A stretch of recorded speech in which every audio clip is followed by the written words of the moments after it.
Well, the sun is going down on this part of the allotment now, and it's getting a bit cold. So I'm going to quickly sow some broad beans. So we're sowing Super Aquadulce. We've used these for the last 2 years on the plot, and then once at home as well. They're really good. Big bean pods.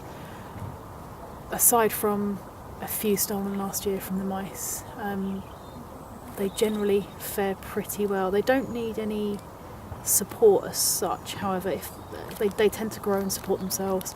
But if it does get really windy, it's always worth putting something to keep them upright. So we've done just some stakes in the ground and some string tied around all of them as a group, just to keep them upright, because otherwise they flop and snap and everything else. And we tend to get quite windy here. And John is now laughing at me, and I didn't really like that. But anyway, so I'm going to show you how to sow these. So John's kindly dug this over for me because I was digging something else earlier. And the soil is looking really good actually. I thought it was going to be quite heavy, but it's slowly levelling out now with a couple of dry days. So what I'm going to do is just break this over a little bit with my trusty big stick. Because he's done a really good job. There we go. So I'm going to probably only sow one row today because I haven't actually got that many seeds. We're using up seeds from last year. So hopefully this should do us for one row, and then I can get some more seeds and sow them slightly later. They can be sown outdoors between sort of February March time, but you can also overwinter them. Normally I would overwinter them, but this year I forgot for some reason. So overwintering basically means sowing them sort of late autumn and leaving them in the ground, and you get quite an early start to your harvest. So we're going to have some late broad beans this year. But anyway, let's just... Oh, sorry.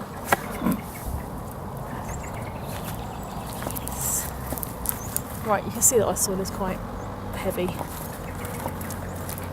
but it's been worse. So I'm just going to sow a row following this because our edges aren't particularly straight at the moment. So it should give me at least a bit of an idea on a straight row. So, cool. So let's make a trench.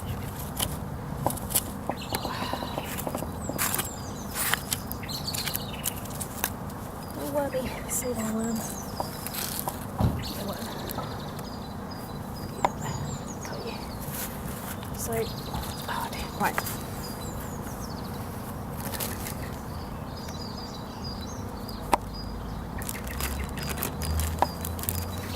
When sowing these, it's always worth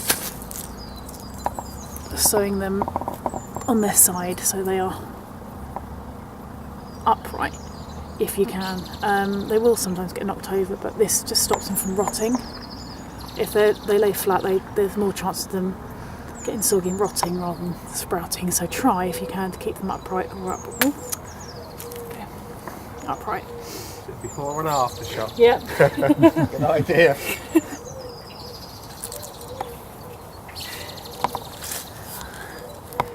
Local residents being far more chatty than normal, actually.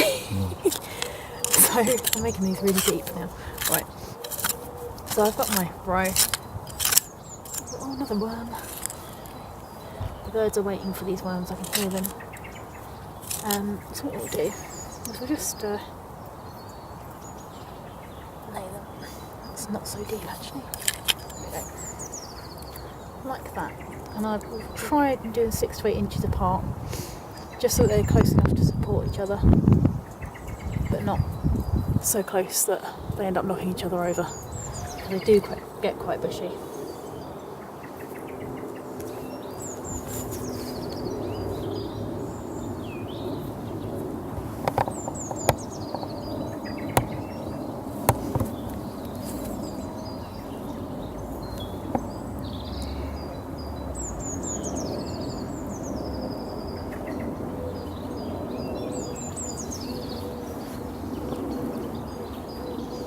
know a lot of people would be screaming at me for not having gloves on, but I quite like getting muddy hands for some reason. I don't know, I like touching the soil rather than fighting through gloves, so although my nails don't like this.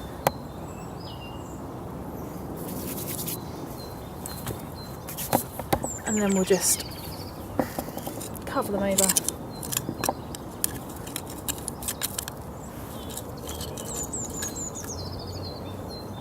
Press them down so there's some contact to the seed, because otherwise they won't grow.